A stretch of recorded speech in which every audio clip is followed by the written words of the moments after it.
Sitting on sitting on Namo Arihantanam Namo Siddhanam Namo Ariyanam Namo Vajrayanam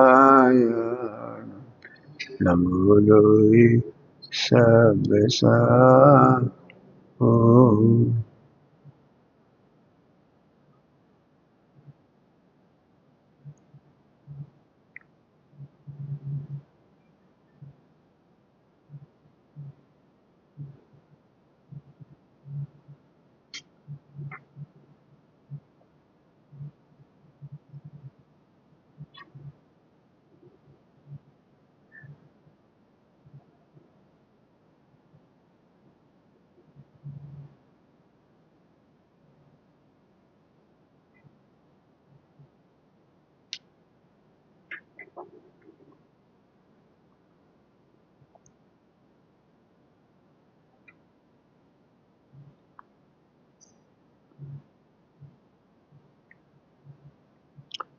नमः समयसाराय स्वानुभूत्या चकासते चेष्वावय सर्वभावान् तरति।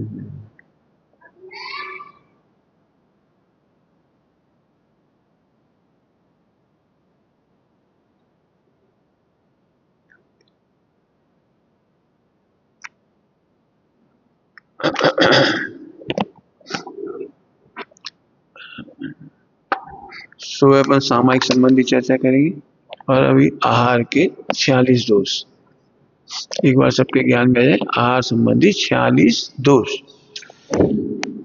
हो सके तो याद भी करो, इन्हें करना चाहिए, एक बार अपने जीवन में होना चाहिए।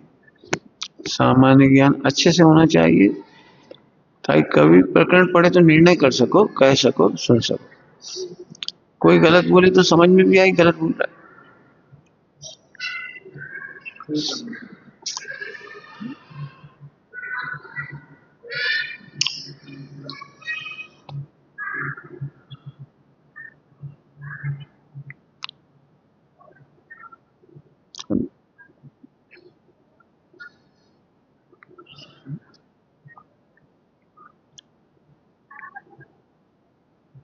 ले तब बढ़ावन हेतु, इसका नाम आहार है। तन के पोषण के लिए भोजन है, भोजन करते हैं, तन का पोषण, विषयों का पोषण, राग द्वेष का पोषण। जल्दी भोजन करा भाई, दुकान जाना है, जल्दी करो, पिक्चर का टाइम हो रहा है। आहार बड़ा सम्माननीय शब्द है। साधकों के जीवन में आहार होता है, बाकी भोजन होता है मिलेच्छ लोगों का, लापरवाही लोगों का खाना। खाओ खाओ, खाना खाओ, एक बड़ा अनादर का भाषा है, अनादर की भाषा।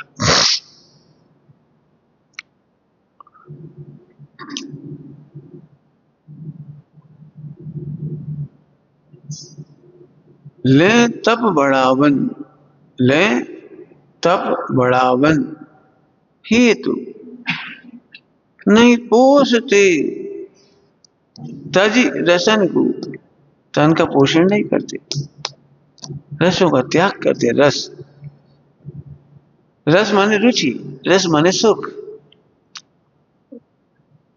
चाहे से भोजन करते हैं ऐसा नहीं, अच्छे से अच्छा भोजन में भी रस नहीं लेते।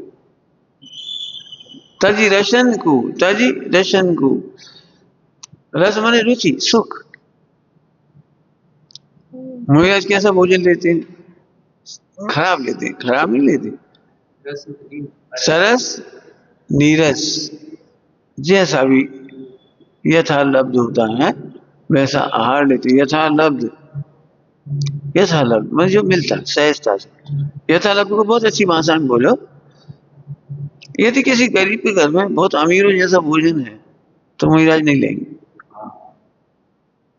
गरीब के घर में इतना अच्छा भोजन आया कहां से? जरूर किसी राजा ने दिल में व्यवस्था की होगी, किसी सेठ ने व्यवस्था की होगी। यथालब्ध माने गरीबों के घर में वो अपना खाने के लिए, अपने खाने के लिए जो बनाता है उसमें से देता है। यथालब्ध सहजता से प्राप्त हुआ। यथालब्ध में बहुत है, मांग करके नहीं हुआ है, इशारा करके नहीं हुआ है, बता करके नहीं हुआ है, अपना इंटेंशन किसी भी रूप में नहीं बताया। लिखा है श्रावक जो आहार देते हैं वे मुनि भगवंत तो मानो मौन मौन अबोले बालक की तरह हैं मुनिराज, और श्रावक श्रावक माता के समान है। श्रावक माता के समान। अबोला बालक तो नहीं कहता मेरी गर्दन में दर्द है, कि मेरे पेट में दर्द है, मेरे कान में दर्द है। छोटा सा बालक तो नहीं कहता, लेकिन माता समझ जाती है। माता समझ जाती है। आज की तारीख में तो इस पर बहुत चर्चा करने की जरूरत है, बहुत जरूरत। केवल अच्छा अच्छा टेस्टी सरस पौष्टिक आहार कराना ये आहार नहीं है, भोजन है। आहार के लिए एक बहुत अच्छा शब्द लिखा है, आहार ही औषधि है। इसका मतलब है जैसे रोगी को औषधि दी जाती है ऐसे मुनिराजों को आहार दो। कुछ समझ में आया क्या कह रही? साधर्मियों को औषधि के समान आहार दो। क्या मतलब? मौसम देखो, ऋतु देखो, बीमार क्यों हो रहे हैं? ऋतु नहीं देख रहे। किस समय इमली नहीं खानी चाहिए उस समय भी इमली खा लिया आपने। जिस समय तेल नहीं खाना चाहिए तेल खा लिया। जिस समय वो नहीं खाना चाहिए ऋतु के अनुसार। मीठे का एक ऋतु होती है, कड़वे खाने की भी एक ऋतु होती है। भोजन में एक बहुत अच्छी बात लिखी नेचुरोपैथी, इसको सुनना, पढ़ लेना, उसी में से बताना, देखना सभी लोग। प्रतिदिन के भोजन में काटने वाला भोजन, चबाने वाला भोजन, चूसने वाला भोजन, सब प्रकार का भोजन होना चाहिए। केवल सूप ही सूप नहीं पी लेना चाहिए, चाटने वाला भी होना चाहिए। लार को लार बनाता है, चटनी लार बनाती है। चबाने वाला होना चाहिए। दांतों की ताकत कहां से आएगी? चबाओगे नहीं तो एक्सरसाइज कैसे होगी? मसूड़ोगी, बलवान कैसे होंगे? सॉफ्ट सॉफ्ट रोटी खाते गए, सॉफ्ट सॉफ्ट चावल खा गए, खीर खा गए, बस नहीं। सब तरह का भोजन मुनिराजों को भी इसी तरह से दिया जाता है। मुनिराजों के दांत खराब हो जाएं ये श्रावकों की गलती है। शिशु को कैसे आहार दिया जाता है माँ जानती है। अभी क्या बोला था? आहार औषधि है। औषधि में मात्रा नहीं देखी जाती है, आवश्यकता देखी जाती है। अरे गर्मा गर्म पूड़ी उतर रही, 4 और ले लो। इतनी बढ़िया खीर फिर कब बनेगी, अच्छे से खा लो। नहीं, औषधि के समान। बहुत बहुत विवेक चाहिए इसमें। ये तो बहुत विस्तार से अच्छे से पढ़ो, नेचुरोपैथी में से ही पढ़ लेना, इसमें से ही पढ़ो। हम तो ये जैनोपैथी में से पढ़ो। आहार बनाने की व्यवस्था क्या है, आहार कराने की व्यवस्था क्या है, कैसा भोजन बनना चाहिए, कैसा। समझ में आ रहा है कुछ? ऐसे नहीं बैठ स्वाधीन बैठो बेटे, अभी उपयोग नहीं लगाया। भोजन का विचार हम इसलिए कह रहे, हम ही आपस में एक दूसरे को बीमार करेंगे ये सब भोजन करेंगे। टेस्ट महत्वपूर्ण नहीं है, औषधि महत्वपूर्ण है, जरूरी है। अब यहाँ तप बढ़ावन का शब्द है, बहुत अच्छा शब्द है, तप बढ़ावन। तप बढ़ावन का मतलब है इच्छाओं को रोकना। इच्छाओं को रोकना, इच्छाओं को रोकना भी जरूरी है। इच्छा एक जगह काम करेगी, या तो आत्महित में लगेगी या तन के पोषण में लगेगी। आप गरिष्ठ भोजन कर लो, फिर सामूहिक करके देखो क्या होता है। आप गरिष्ठ भोजन करके बढ़िया खा के सो जाओ, देखो नींद कैसी होती है। ओ मुझे तो स्वरूप में जागृत रहना है, मुझे तो सामायिक में जागृत रहना है। सामायिक क्रिया नहीं, ध्यान रखना, आनंद में जागृत रहना है। वेद विज्ञान में जागृत रहता है, आनंद करते हुए जागृत रहना है। सामायिक तो हो ही जाएगी, क्रिया थोड़ी हो, आनंद में जागृत रहना है। मुझे आता है खीर खांड खाए तो गुड़ का इसलिए मना करती है, गुड़ खीर बनाई ज्यादा गुड़ और ज्यादा गाढ़ापन हो तो वो नशा तत्व गुड़ में से नहीं आता, मीठा हुआ और गरिष्ठ हुआ, खाने के बाद आपको नशा आएगा। नशा आएगा माने नींद आएगी, नींद आई, इसलिए वो खीर कांड का मना है। ले लो, थोड़ा सा ले लो, ले तप बढ़ावन, सुख बढ़ावन नहीं। तज पोस तीन, तज रशन को नहीं तन पोसती, तज रसन को। अब रस मैंने वो रस समझती वो भी है, लेकिन उससे ज्यादा रस है, उसमें रुचि नहीं लेती। अब लोग कैसा लगता है क्यों आज खीर अच्छी बनी, और मिल जाए तो अच्छा है, और मिल जाए तो अच्छा। अब ये इच्छा नहीं करती, ये तब है। आज नमकीन बहुत अच्छा लग रहा है तो और मिल जाए, और मिल जाए, ऐसी भावना नहीं चलती, ये तब है। हाँ, ये है तज, तज रसन। और कड़वा कड़वा अलोना है, बिना नमक का है, अरे नहीं लें तो ये अच्छा है, ना दें तो ये अच्छा है, नहीं खाएं तो ये अच्छा है। ऐसा नहीं, इच्छाओं को, रस रुचि सुख इनको त्यागती।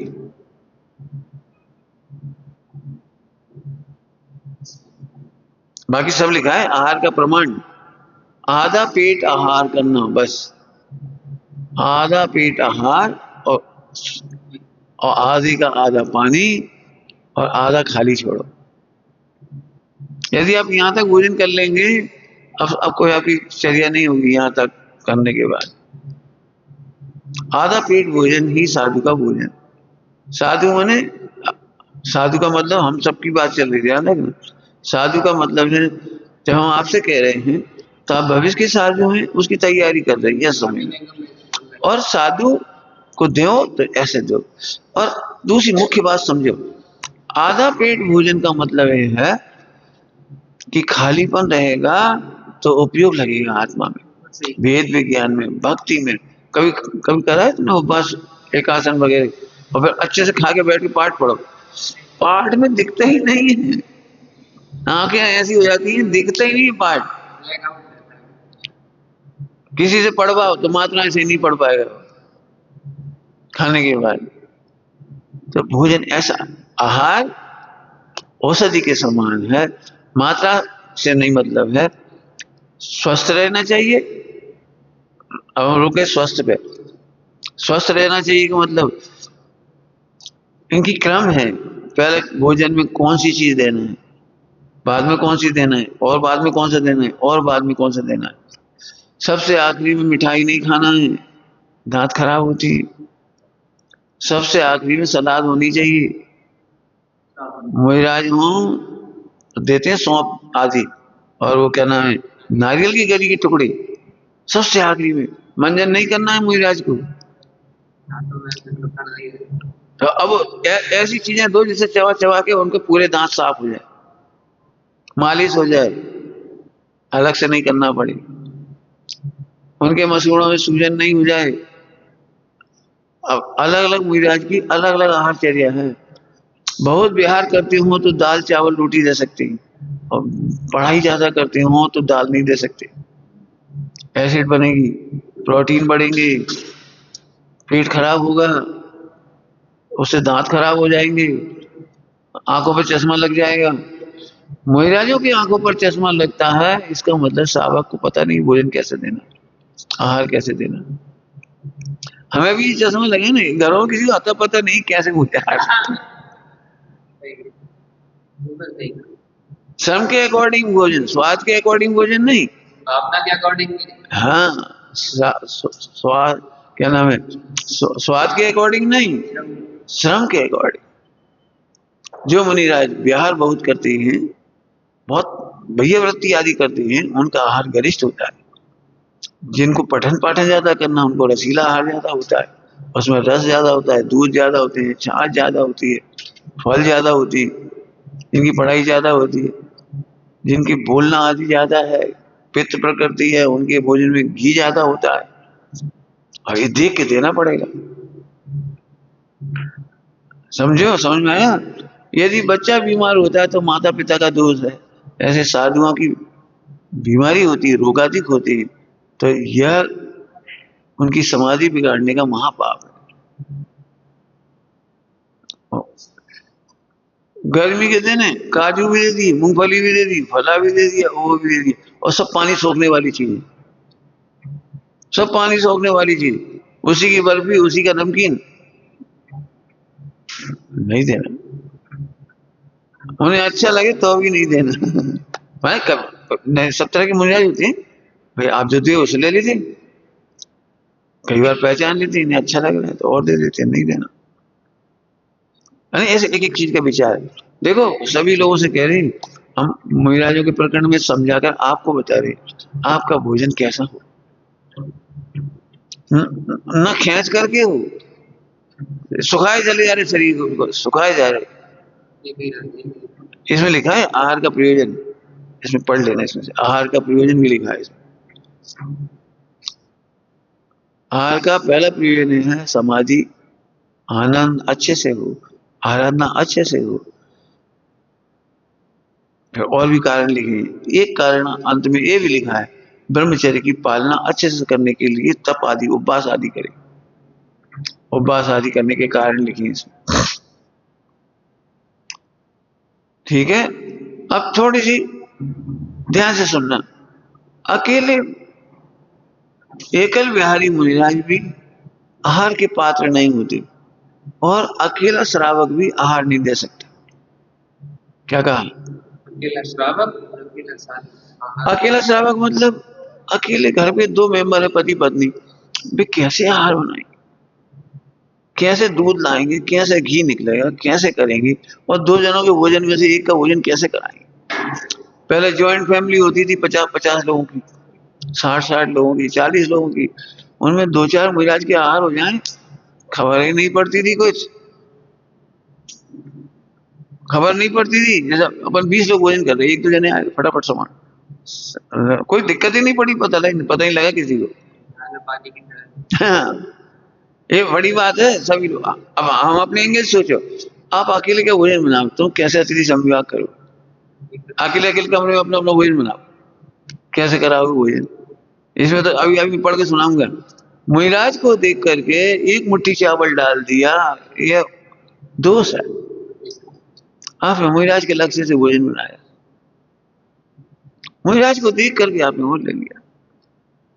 अब सोचो, अतिथि संविभाग जब होगा, जब अपने भोजन में से कराएंगे, अब रोज कराना, एक दिन की बात थोड़ी है, रोज कराना है, रोज रहता है। आप कल्पना करो, तुम अकेले का भोजन बनाओगे तो कैसे करा पाओगे? 10-50 अच्छा एक बात, आप कितना दूध लाओगे, दो जने रह रहे पति पत्नी, कितना दूध लाओगे, फिर कितनी मलाई निकलेगी, कितना घी बनेगा, कितना दही बनेगा, कितना छाछ बनेगी, कैसे करो? ध्यान रखना, ये बाहर से जुगाड़ लगाना, व्यवस्था लगाना, वो तो 200 में है, इसमें लिखा है, ये तो 200 इसमें लिखा है। बाहर से घी लाना, किसी से सामग्री लाना, खरीद के लाना, स्पेशल घी बनवाना बनाना, ये तो 200 में। अब 50-60 आदमी है और कम से कम 25 लीटर दूध आ रहा है, 25 लीटर दूध में रोज 1 किलो मलाई निकल रही है, 2 किलो मलाई निकल रही है, उन्हें घी निकल आया फटाफट। अब हो रहा काम, अब क्या दिक्कत है बता? मावा रोज ही निकलता है, रोज मावा निकल रहा है, मिठाई बनाने में क्या रखा? महिला के लिए अलग से रबड़ी थोड़ी बनानी पड़ेगी, अलग से मलाई मावा थोड़ी देना पड़ेगा। योग्य औषधि है, मावा भी औषधि है। यदि गले में सूखा कफ होता है, सूखा कफ, तो मलाई में शक्कर दी जाती है, दी जाती है, औषधि है। अब औषधि अलग से क्यों बनानी पड़ेगी? अब इतना बड़ा परिवार है तो तुम्हें होते हैं क्या कहलाते, त्रिफला और कौन कौन सी चीजें होती है, सौंफ और तमाम चीज, क्या बना देते हैं कुछ, हमें देते हैं जो तुम, अरे वो शीतो बना दी, सीतो पलारी वगैरह ऐसे घर में बने रखे ही रहते, किसी न किसी काम आते हैं। अच्छा, औषधि भी अलग से बनाने नहीं पड़ता। हाँ मना है। घर में रोज के रोज बन गई कहते हैं कि आपको क्या बताएं, सुंदर परिवार तो वे थे ना, 8-8 10-10 लोग व्रती होते थे, प्रतिमाधारी होते थे, व्रती होते थे, और बड़ा अच्छा माहौल देखा है मैंने इतना। उनके घरों में जिनका कोई लड़का हो ना, ऐसे घरों के लड़के तो इतनी प्रशंसा से कहते भैया उस बच्चे में बढ़िया संस्कार होंगे। उसके साथ साथ माता पिता तो प्रतिमाधारी हैं, इतने व्रत वाले हैं, इतने फला वाले हैं, कुआ का पानी आता है, हाँ चक्की का आटा होता है, मैंने इतनी तारीफ करते थे। लड़के भी गुण ज्यादा, परिवार भी गुण थे। हाँ बहुत महिमा गाते थे, अच्छा लगता था। ऐसा लगता था हमारी बच्ची एक बहुत संभ्रांत घर में जा रही है। लड़की को ये अलर्टनेस रहती थी, जाती थी चक्की चलाना खल भट्टा वाले सारे काम करना आना चाहिए। आज की तारीख में रसोई बनाना, मुझे को आदान देना नहीं आता, इसीलिए बीमारियों के मूल कारण है ये। किसी तरह से दाल रोटी चावल बना देना अलग बात है, और योग्य विधि से बना देना अलग बात है। अभी पंडित साहब कहते थे ना, आज की बच्चियां 100 में से एक बच्ची यदि दलिया अच्छा से बना दे तो बहुत बड़ी बात है। क्या कह रहे, ये दलिया में क्या है, डाल दे बोल हाँ, कितनी देर भिगोना चाहिए, कितनी देर उबालना चाहिए, एक एक कण कण चिपकना नहीं चाहिए, लेई की तरह चिपक रहा है तो पेट में चिपकेगा जाके, चिपकना नहीं चाहिए, खाते समय भी चिपकना नहीं चाहिए, पेट में नहीं चिपकेगा। अब कैसे दलिया बनाना चाहिए, मूंग की दाल कैसे बनना चाहिए, पंडित साहब से बदलाते थे पंडित साहब कैसे बनना चाहिए। अब ये तुम्हें लगता है ना अभी हमें काम करना पड़े, काम नहीं करना, धीरे धीरे आपके प्रैक्टिकल में आ रहा है भोजन क्या चीज है, दाल चावल में कैसे मिस्टेक हो जाती है, कब मिस्टेक हो रही है, कहाँ गलती हो रही है, ये रोज सीखने को मिल रहा है। इससे अपन बड़े आराम से बिल्कुल इतना कॉन्फिडेंस रहेगा, आहार दाने से करते हैं थोड़ा। फिर से समझ लो, रसोई तैयार करना अलग बात है और आहार दान करना अलग बात। रसोई में क्या है, रसोई तो कोई बना देगा, उसमें क्या रखा है चौका समझते हो, 4 प्रकार की शुद्धि का नाम है चौका, द्रव्य शुद्धि, क्षेत्र शुद्धि, काल शुद्धि और भाव शुद्धि, 4 बातों की शुद्धिता का नाम है चौका। हमारे यहाँ चौका लगा है, चौका लगा, बड़ी लंबी चर्चा है उसकी भी, अब अभी हम चौका बताएंगे तो। अभी द्रव्य शुद्धि माने न्याय से कमाया गया हो, द्रव्य शुद्धि माने शोधन किया गया हो, जीवात नहीं हो उसमें, मर्यादित हो, द्रव्य की शुद्धि होनी चाहिए।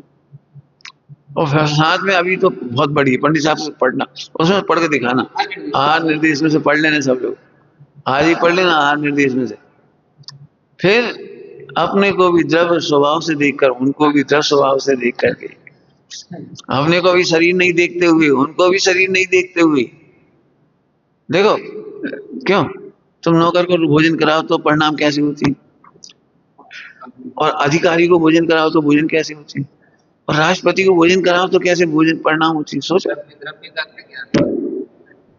बोलो। तुम उन्हें आदमी मान के आहार दे रहे हो, मनुष्य जान के आहार दे रहे हो, या भावी सिद्ध दे के आहार दे रहे हो, विशुद्धि तो बात से फर्क पड़ेगी। ले आइए दे दे भैया, आप आ गए हैं तो दे, कहा कह रहे हैं स्वामी जी, क्या कहते थे, चलता फिरता मोक्ष मार्ग आज मेरे आंगन में आया है, पधारा है, भावी सिद्ध मेरे आंगन में उतर आए, भावी सिद्ध, चलते फिरते सिद्धों का अवगत। सोचो क्या सोच के आहार करा रहे, फिर से सुन लेना, अभी बहुत पढ़ी देना विस्तार से, हमें तो जब जैसी बात याद आ रही बता दे रहे। आप एक तो कई बार क्या रोज रोज आहार दान देते हैं ना, तो कीमत ही नहीं रहती। कई बार तो लोग जो परिचित होते हैं ना, परिचित, महाराज कल हमारे तक आ जाइए उनके पास बैठे बैठे बातचीत कर रहे, कल हम मंगोड़ा बना रहे, ऐसे ही कर। अब ये नहीं मालूम कि निमंत्रण नहीं देते मुझे आज, और निमंत्रण से मुझे आज जाते भी नहीं है, लेकिन वो क्या डाइल्यूट हो जाती है ना संग संग रहते रहते रहते। मतलब ठीक है। मैंने क्या बताया, अभी तो श्रावकों के दोष बताएंगे तो बहुत सारे हैं श्रावकों के दोष। 40 के दौर में हाँ श्रावक के 40,000 हाँ, बहुत दोष है। मैंने इसलिए श्रावकों से दूर रहो जी, बहुत जल्दी हंसने बोलने लगती हैं। ऐसे ब्रह्मचारी जो श्रावकों के निकट रहते हैं उन्हें साधु दीक्षा नहीं देते। श्रावकों के निकट नहीं रहना, सही बात। श्रावकों को ब्रह्मचारियों से दूर रहने का लिए लिखा है। आप श्रावकों के बीच में रहो तो उन जैसी बातें, उन जैसा व्यापार, उन जैसी हरकतें, उन जैसी घटना तो उसी तरह की होने लगी, वैसे हाव भाव होने लगेगी। दूर रहो उनसे, अच्छी भाषा में बोलो तो भी धर्मायतन नहीं है। हाँ,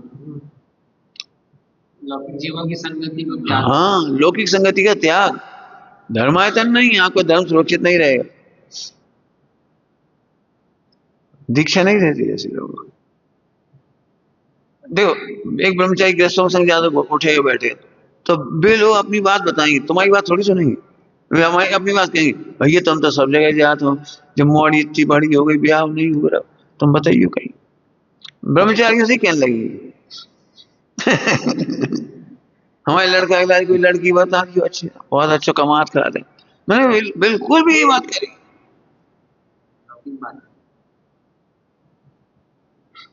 पूछ के बता देना महाराज जी से, व्यापार में हम क्या करें, ऐसे हाल के परिणाम है। इसीलिए ग्रस्तों से दूर रहो। ग्रस्त खराब है, दुश्मनी है, द्वेष है, गिलानी है, घृणा, ये नहीं। वे अपनी योग्यता में रहते हैं और तुम्हारी योग्यता साधु अवस्था की मानो तो उनसे दूर जाओ। उन जैसी बातें चीतें होने लगी। जो ब्रह्मचारी लड़कियों के निकट रहते हैं वो उन जैसी हाव भाव, वही सोच, वही बातचीत, वही खान पान, वही रहन सहन, फिर उसके बिना चैन नहीं पड़ती, उससे देखे बिना चैन नहीं पड़ती, उससे मिले बिना चैन नहीं पड़ती, उससे बातचीत करे बिना चैन नहीं पड़ती, और पता ही नहीं लगता कब कौन सी संज्ञा खड़ी हो जाती। इसलिए दूर रहो। कभी कोई बहन कह दे जी हमने आपके लिए स्पेशल बनाई, खा नहीं मां हमने तुम्हारे लिए स्पेशल बनाई, तो क्या स्पेशल हमारे क्या है। गुरुदेव कहते थे भैया, कभी कोई कहता गुरुदेव साहब आपका भोजन, बोले हमारा क्या है, हमारे परिवार का करो। हमारा नहीं, क्या कहते थे, हमारे परिवार का, हमारे परिवार में समझिए, तो हमारा अकेला क्यों करे जी, वो जी ये कौन है, हमारे ब्रह्मचारी भाई बहन, सबका करो। ऐसे कहते थे, अकेले का भोजन नहीं करो। अकेले में क्या होता है, मान लो एक व्यक्ति एक बहन एक भाई को बार बार बुलाए, दोस्त लगे, सबको बोला, सबके सामने सब भोजन करेंगे, सबको एक सा परसो, एक सा करो। अब सील की नौवाड़ बची रहेगी। कभी अकेले का भोजन स्वीकार मत करो। जैसे भोजन करें ऐसे अन्य चीजों में भी लगा रहना, जिनको उपकरण कहा जाता है। उपकरण, ज्ञान के उपकरण, कोई पेन है, कॉपी है, ग्रंथ है, कोई सामग्री, कपड़े हैं, जो भी, ये स्पेशल किसी से नहीं लो, किसी से ही मत लो। आप कोई सील की नौ वाट टूटेगी, मैंने विकल्प आएंगे आपको, और विकल्प आएंगे यही तो छेद है, छेद लिखा है, छेद है, छेद समझ गए, नाव में छेद है, नाव में छेद है, संपर्क नहीं चल, खतरनाक हो जाएगी, लुटने में देर नहीं लगती, इसलिए सील की नौवाणी है सारी। समझ में आ रहे? तो द्रव्य स्वभाव से देखो, अपने को भी और सामने वाले को भी बहुत अच्छे से देखो। क्रिकेट की रुचि वाले को, क्यों तुम्हें क्रिकेट की रुचि है और विराट कोहली तुम्हारे घर आए तो कैसे भोजन कराओगे, विराट कोहली को इतने अच्छे से कराओगे तो मीरानियों कैसे कराओगे, ब्रह्मचारियों को कैसे कराओगे, कैसे कराओ, सोचो। ठीक है, अब जॉइंट फैमिली के फायदे समझ लो, इसलिए हम चाहते हैं अकेले मत रहो। हम इसलिए किसी बहन को ये नहीं चाहते कि एक बहन अपना एक फ्लैट ले ले अकेले रह रहे, हम तो अपनी रोटी बनाए खा लेंगे, नहीं रह पाओगे, नहीं रह पाओगे। अकेले रहना उर्दू का शब्द है, फितरत में नहीं है उर्दू का शब्द है, अकेले नहीं रहना। एक दूसरे को सुख दुख में कौन साथ देगा, एक दूसरे की गलतियां कमियां कौन बताएगा, एक दूसरे का उपवन कौन करेगा, एक दूसरे को संबोधन की जरूरत पड़े तो कौन करेगा। सही कहा पंडित। तो हमें नहीं पहचानते, हमें नमोकार मंत्र नहीं सुना पाओगे, और तो छोड़ दो, नमोकार मंत्र नहीं सुना पाओगे। हमें नमोकार मंत्र बहुत आदर से सुनना अच्छा लगता है, और तो हम नमो रिंताण नमो सिद्धाण पंडित सुनो, नमो रिंताणम नमो सिद्धाणम नमो हरे, बहुत बेकार लगता है। हमें तो आदर से सुनना अच्छा लगता है, तुम कैसे बोलोगे। जी जिन्हें समाधि कराना हो अपनी, वे समान समान आचरण के धनी धरी धारियों के बीच में रहे, अकेले में नहीं रहे। अकेले में बिल्कुल आदमियों तक के लिए लिखा है एकल बिहारी तुम तो कौन हो। पंडित साहब हमेशा इसलिए मना कर, अकेले मत रहो, मोह ऐसे मारेगा। सही कहा पंडित, ऐसे ही होता है। हिल मिल के रहो बढ़िया, एक दूसरे को पहचानो। कैसा संबोधन करोगे, कोई दूसरा गलत संबोधन कर रहे ऐसे नहीं बोलो भाई, इसमें आपको क्या बताएं, सुनना ध्यान से। शब्दों से संबोधन नहीं होता है, अपदत्व से संबोधन होता है। सुनो, तुम भगवान आत्मा हो, तुम गायक हो, तुम अकर्ता हो, कितनी बार कह दी तुम्हें पहले, तुमने कितनी बार सुना बताओ, अकर्ता हो गायक हो। नहीं, ऐसा कोई संबोधन थोड़ी होगा। तुम भगवान आत्मा कह रहे लेकिन अच्छे से नहीं बोल रहे। ध्यान रखना, शब्द कान तक जाते हैं और अभिप्राय आत्मा तक जाता है। कोई समझ में आया क्या कहा, शब्द कान तक ही जाएंगे। बताओ शेर को क्या सुनाया होगा, अब जो सुनाना था वो आत्मा ने सुन लिए, कान ने क्या सुना होगा, कान ने क्या सुना होगा।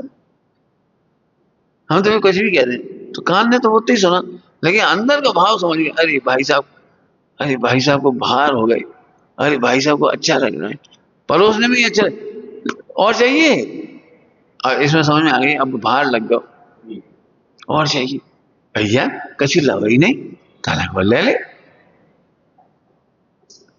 अब इसमें समझ में आता है खिलाने का आ गए। सही कहा। ऐसे हर चीज में सुनने का आ गए, ऐसे सुनाओ कि सुनने वाला ये कहे अगली बार मैं सुन ही हूं। ऐसे नहीं, ऐसे मत खिलाओ अगली बार, भैया फिर जाएंगे हम परस पे, बता दी कभी बताओ। समझ में है, ये आहार संबंधी पढ़ना, हम तो कुछ इसमें गवेषणा शब्द आया है ना, गवेषणा, 3 तरह के शब्द हैं बहुत अच्छे। एक है गवेषणा, ऐषणा के 3 भेद, ग्रहणेषणा, ग्रहणेषणा और परिभोगेषणा। परिभोग पहले समझे थे, परिभोग, परिभोग माने सब प्रकार से भोगने की, ऐषणा माने इच्छा।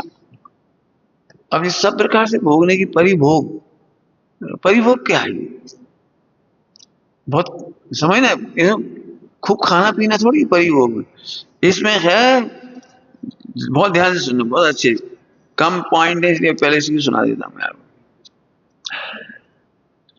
आखिरी के 2 पहले सुना देता हूं, बहुत अच्छे। अंगार दोष और धूम दोष।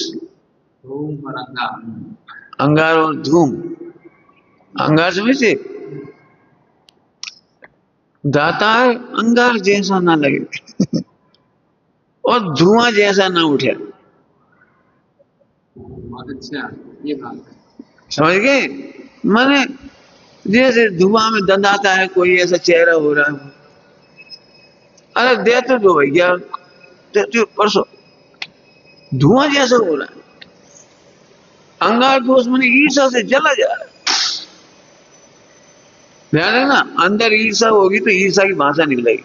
सही कहा पंडित, मास्टर दूसरों से, अरे तुम देव तो ऐसे कोई नहीं बना, ऐसे खीर बनाई कभी कोई ने, देखो खीर में हमने पिस्ता बादाम डाले, ऐसे कोई डाले थे, मैंने वो कहीं ना कहीं अपने घर का नाश्ता लाओ, हमारे घर का नाश्ता है कितना बढ़िया, हमारे घर का नाश्ता अच्छा है, इसका मतलब और सबके घर का नाश्ता, अरे कब भाषा आ जाती पता ही नहीं लगता। रोटी तो हमारे घर की खा के देखते थे, वैसी रोटी तो क्या बताएं, वो ठीक है, कड़ी तो मैंने मैंने जिसको कब अंगारा जैसा दूस हो जाता पता ही नहीं। ये पढ़ना मैंने अब दातार को भी और लेने वाले के लिए। आहार लेते लेते क्रोध ना आए। जला हुआ भोजन आ गया, कड़वा भोजन आ गया, प्रकृति विरुद्ध आ गया, मलिन नहीं हो, दुखी ना हो, भवके नहीं। माने इतनी शांत मुद्रा है कि सामने वालों को किसी को पता ही नहीं लगा। अब ये साधु जैसा भोजन अनुचित है, अपने को प्रिय नहीं लगा, बहुत आसान है क्रोध आ जाना, धुआं जैसे धंधा जाना, धूम दोष। हाँ, अब भेद विज्ञान करो, इस देह को ऐसा ही आहार का योग है। और फिर बहुत स्थूलता से कहो, जब हमने कभी किसी को प्रेम से तत्व ज्ञान नहीं कराया, अमृत नहीं पिलाया, तो इस देह को भी अनुकूल भोजन कौन दे। और स्थूल भाषा में सोच लो, नहीं समझ में आ रही हुई तो हमने कभी किसी को पानी नहीं पिलाया। हमने अपने घर में दादा दादी को, माता पिता को कैसी उपेक्षा से पानी पिलाते थे।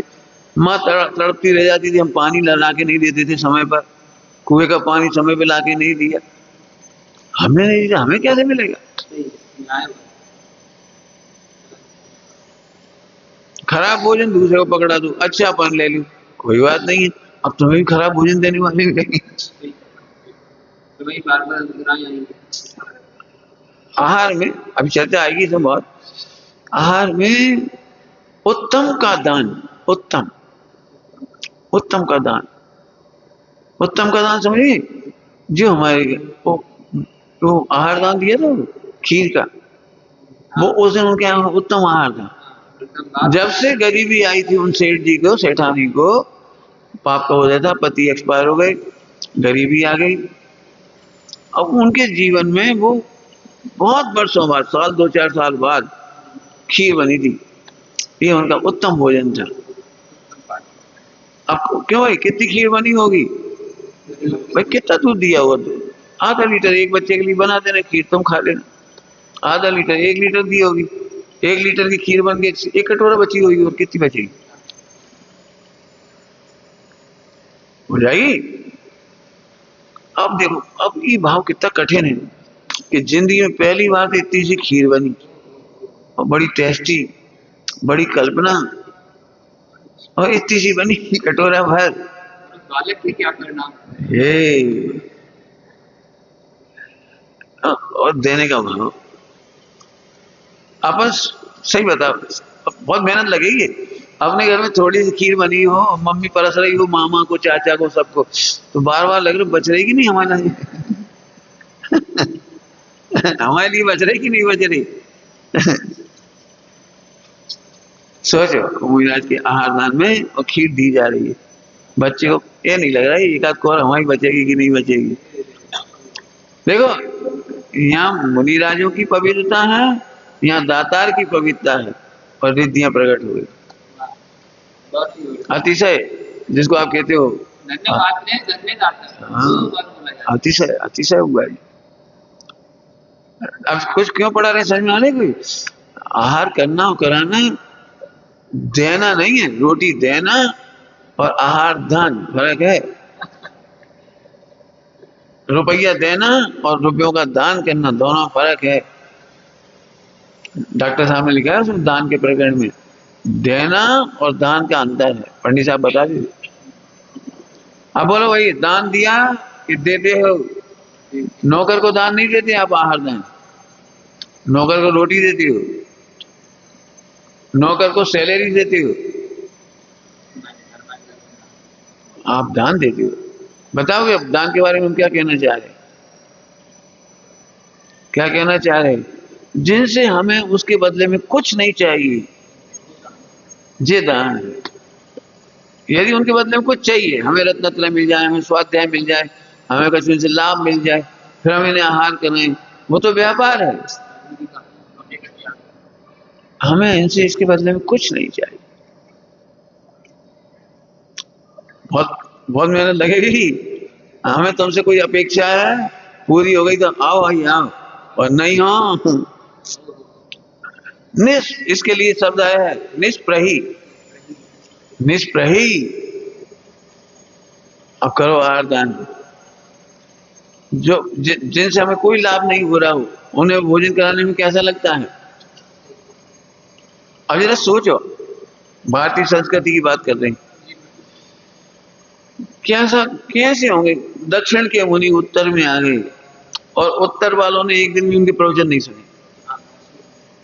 भाषा ही नहीं जानते थे। वे दक्षिण के जो उत्तर में, वो कैसे आहार देते होंगे? उनसे न प्रवचन सुनने मिलना है, वे रुकेंगे भी नहीं, आहार लेके जंगल में ही चले जाएंगे। क्या भाव से देते होंगे बताओ। हाँ, पूरे विश्व में मुनि परंपरा को जीवित रख रहे हैं। दातार की सोच। दातार की सोच।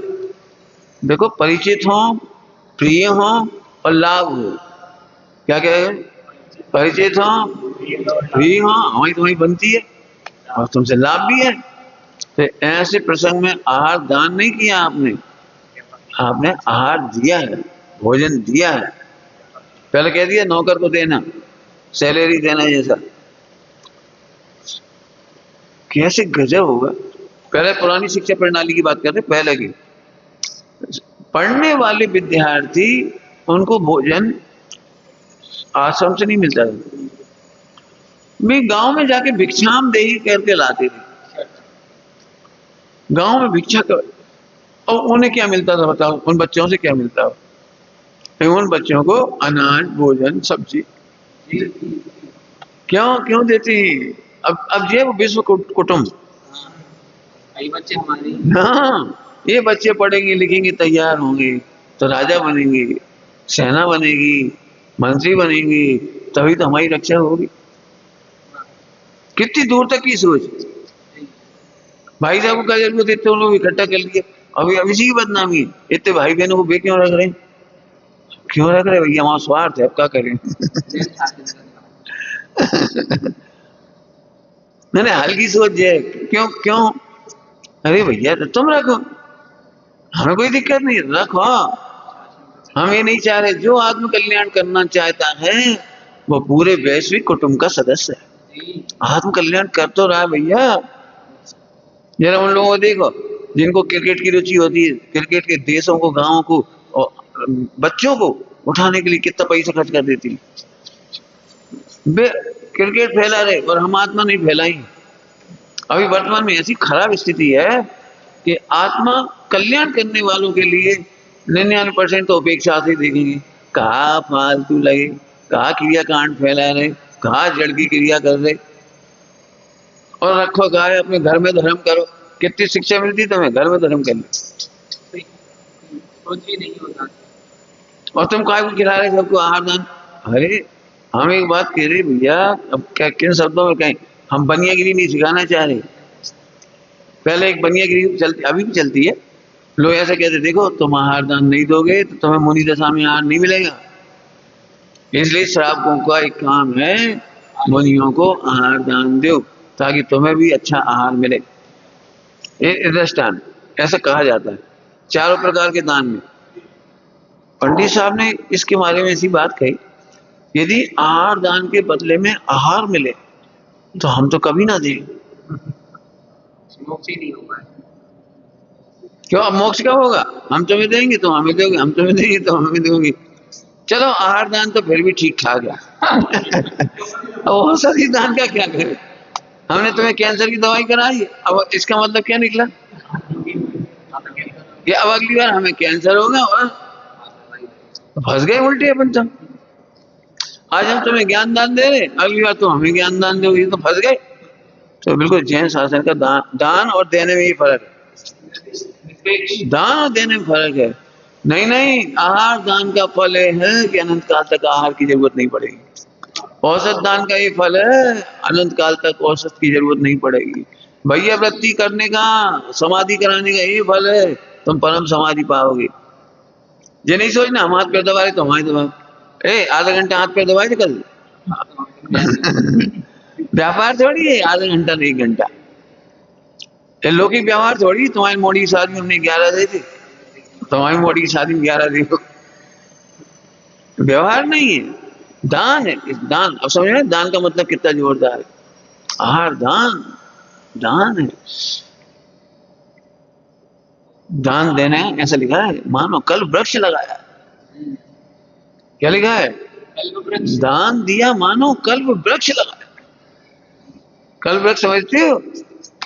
हाँ हाँ, अनंत काल तक भूख न लगे, प्यास न लगे, रिद्धि सिद्धियों के स्वामी हो जाओ।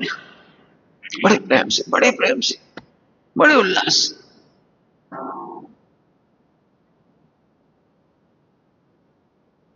समझ में आ रही? खूब इसे खूब वात्सल्य से भैया वृत्ति करो। ईसर ईसरी की घटना है, ईसरी की। गणेश प्रसाद जी पंडित जी को बहुत बुखार आता था, मलेरिया बुखार बहुत आता था, मलेरिया। तो चिट्ठी लिखते थे, एक ही बात लिखते थे, हाँ ये हमारा मित्र हमारा साथ नहीं छोड़ रहा। मित्र हमारा साथ नहीं छोड़ रहा, अभी भी आता रहता है। हाँ आता रहता है। फिर एक दूसरी बात और लिखी है उन्होंने, बहुत सुंदर है।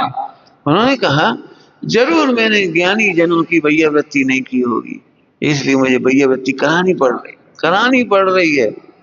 लोग मेरे हाथ पर दबाते हैं, सेवा करते हैं, मैंने की नहीं होगी, की होती तो नहीं करानी पड़ती।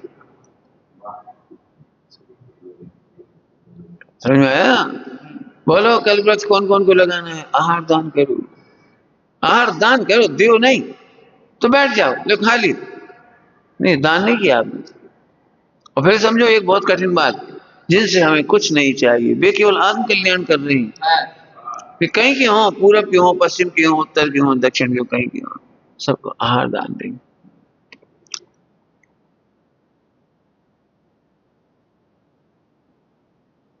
आहार दान के प्रकरण में एक बात कहता हूं, कभी ये मत सोचो कि इन मुनिराज को हम कल भी आहार देंगे, नहीं सोचो। हम इन्हें आहार दान देते रहे और ये आहार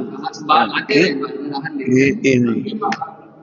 हम तो ये चाहते हैं हमारा आहार अंतिम आहार हो, उन्हें आज ही केवल ज्ञान की प्राप्ति हो, हमारे आहार को केवल ज्ञान में निमित्त बनने का सौभाग्य मिले। उत्कृष्ट भावना जे नहीं है, हम ही कराएंगे, तुम नहीं करेंगे, ये तो धुआं है। ये तो धंधा है। प्रभाव का दुरुपयोग मत करो। यदि बड़े हो तो ये नहीं, गरीब के घर में भी आहार हो जाए तो अंगारा मत बन जाओ। अच्छा वे लगे उन्हें वहां से उठा भाई में, अंगारा मत बनो, अंगारा दूसरा है। जहां भी आहार हुआ धन्य उनके पुण्य भाग। अरे भैया गरीब है तो क्या हुआ, सात्विक क्षमा ये सब है। ऐसे नहीं ईर्षा करते रहे, चिल्ला चोट करने लगे। आहार देते देते कोई अंतराय हो गया, किसी के भी हाथ से हो, किसी निमित्त से हो गया, अंगारा नहीं बनो।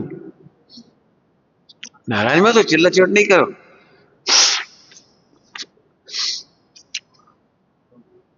ये अंगारा दोष है, बार बार उसकी बुराई करते, धुआं उठता रहता है।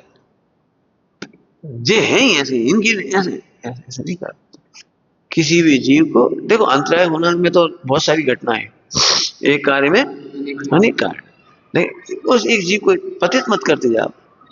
कोई गरीब आदमी हो, कम भाग्य हो, पुण्य कई बार कम होता है, किसी किसी का प्रभाव कम होता है, उसे हतोत्साहित मत करो, धुआं मत बनाओ। हाँ कोई आ जाए वही बुराई बुराई करने वाले तो सफोकेशन जैसी आज थी, ये भैया जी फिर आ गए, फिर वही बात सुना। तो ये अंगार दोष और ऐसे अरे अपन हर एंगल से लगाते जाना, समझ में आ रहे। और कौन सा है, एक संयोजन दोष है। संयोजन दोष समझिए, ठंडा भोजन उष्ण जल से मिला देना, या ठंडे जल आदि पदार्थ में उष्ण भात आदि से मिला देना, या अन्य भी परस्पर विरुद्ध वस्तुओं को मिला देना, संयोजन मिला देना। देखो संयोजन दोष, एक तो नियत ही खराब होती है। अब दाल कम पड़ गई तो पानी डाल दी, है ना। अब सब्जी कम पड़ गई ऐसे ऐसे मेरा संयोजन तो बहुत होता है, थोड़ा नहीं होता, बहुत होता है। गरम ठंडे की देखो, एक चम्मच जो होती है, चम्मच मैंने सब्जी और दाल, अपने सब्जी की चम्मच दाल में डाल दी, तभी संयोजन दोष। चूंकि अपन सब खा रहे, दाल भी खा रहे, सब्जी भी खा रहे, इसलिए एक ही चम्मच इधर उधर कर लेते, लेकिन वो संयोजन दोष है। मान के चलो अब कोई को कद्दू नहीं खाना, तो कद्दू की चम्मच अलग रखनी पड़ेगी। किसी की अब लेकिन गलती से डाल दी आपने, क्यों रोज की आदत है आपकी रोज की, वो आपने डाल दी, अब बढ़िया, अब झूठ बोलो, मायाशारी करो, हाँ अब कोई बात नहीं, बाजार का घी, घर का घी, इधर का तेल, इधर का तेल, बस इधर का नाश्ता, इधर का हाथ इधर लगा दिया, ये संयोजन दोष। और संयोजन दोष सबसे ज्यादा होते हैं जिस समझ नहीं, सही आटे के हाथ शक्कर में डाल दिए, ये संयोजन दोष हो गया। आज 2 बार बोले हाथ धो भैया, रोटियों के हाथ धो के सब घी निकालो।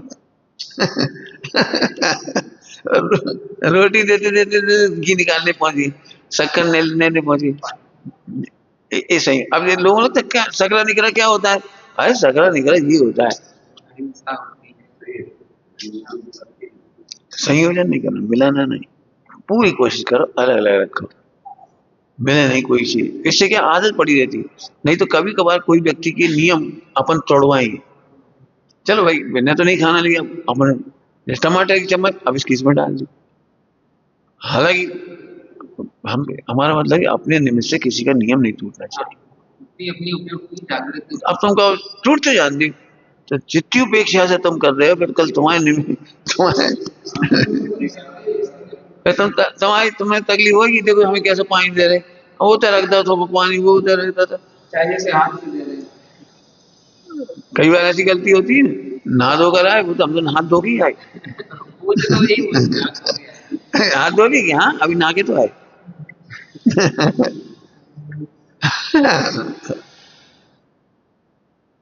आगे समझना, नहीं सही है, पढ़ना और विचार करना और चर्चा करना चाहिए इस पर, कब कहाँ कहाँ संयोजन दोष हो जाते मिलाने का, मिल जाती है बहुत सारी चीजें, ठीक है।